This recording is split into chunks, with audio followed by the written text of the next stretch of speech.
আসসালামু আলাইকুম। আজকে আমি তৈরি করে দেখাবো মজাদার ফেনি।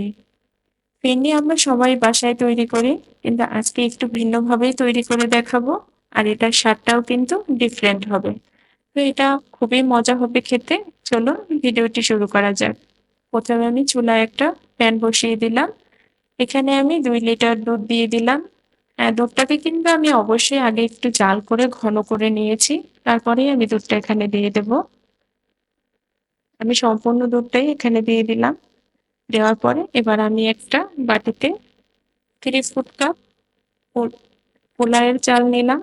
তো দেখুন, এটাকে আমি খুব ভালো করে পরিষ্কার করে ধুয়ে নেব। ধুয়ে আমি চালটাকে এখানে দিয়ে দেব।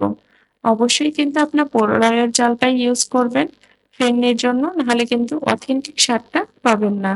এবার আমি একটু নেড়ে চেড়ে দিচ্ছি যেন এটা দলা পেকে না যায়। তাই এবার আমি এখানে 3টা তেজপাতা দিয়ে দিলাম, 2টা মাঝারি সাইজের এলাচ দারচিনি দিয়ে দিলাম, সাথে 3টা এলাচ দিয়ে দিলাম একটু মুখ ফাটিয়ে, এবং একটা কালো এলাচ। কালো এলাচটা কিন্তু কোনোভাবেই স্কিপ করা যাবে না। কালো এলাচটা কিন্তু ফিরনির স্বাদটাকে দ্বিগুণ বাড়িয়ে দেবে। আপনারা অবশ্যই চেষ্টা করবেন কালো এলাচটাকে দেওয়ার জন্য। তো এবার আমি একটু নেড়ে চেড়ে দিচ্ছি মশলাগুলো যেন খুব ভালোভাবে সেট হয়, এবং বলকটাও তুলে নিলাম। এ পর্যায়ে আমি একটু ঢেকে রান্না করব। তো আমি এখানে ঢেকে দিলাম, ঢেকে আমি 10 মিনিট রান্না করব। ফিরে আসলাম 10 মিনিট পর। তো দেখুন, আমার রান্নাটা কিন্তু অনেক সুন্দর হয়ে গেছে। এবার ফেনিটার চালটা কিন্তু খুব সুন্দরভাবে সিদ্ধও হয়ে গেছে। এ পর্যায়ে আমি আর বেশি একটা নাড়াচাড়া করব না। এবার আমি যে মশলাগুলো দিয়েছিলাম এগুলোকে আমি একটা চামচের সাহায্যে খুব সুন্দর করে তুলে নেব। কারণ এগুলো কিন্তু বেশিক্ষণ থাকলে খুব বেশি সেন্ট আসলে তখন আর ফিরনিটা ভালো লাগবে না। তাই আপনারাও অবশ্যই এর বেশি সময় রাখবেন না। আমি খুব সুন্দর করে খুঁজে খুঁজে কিন্তু মশলাগুলো তুলে ফেলছি। অবশ্যই চেষ্টা করবেন ফিরনিটা পোলাওয়ের চাল দিয়ে করার জন্য।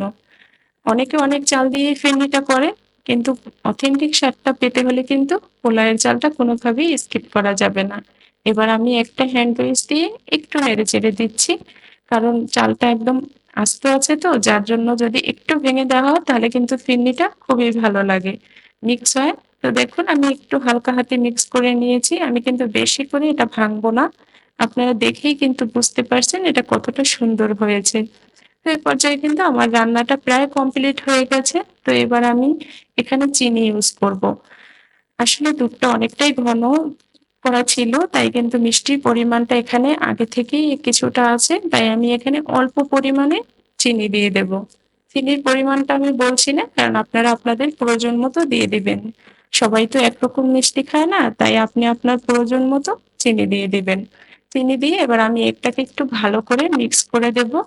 দেখুন, খুব ভালো করে মিক্স করা হয়ে গেলে এ পর্যায়ে আমি এখানে একটু টেস্ট বাড়ানোর জন্য হালকা একটু লবণ ইউজ করব।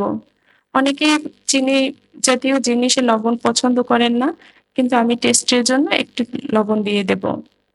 দেখুন, এ পর্যায়ে কিন্তু আমার ফিরনির সম্পূর্ণ ফিরনিটাই কিন্তু আমার রান্না হয়ে গেছে এবং সবই ঠিক আছে। তাই আমি পরিবেশনের জন্য এখানে কিছুটা বাদাম কুচি দিয়ে দিলাম, কাঠবাদাম কুচি। এবার আমি দেশি যে চীনা বাদামটা হয় সেটা কিন্তু তেলে ভেজে তারপর এখানে দিয়ে দিলাম, এবং সাথে দিয়ে দেবো আমি কিশমিশ।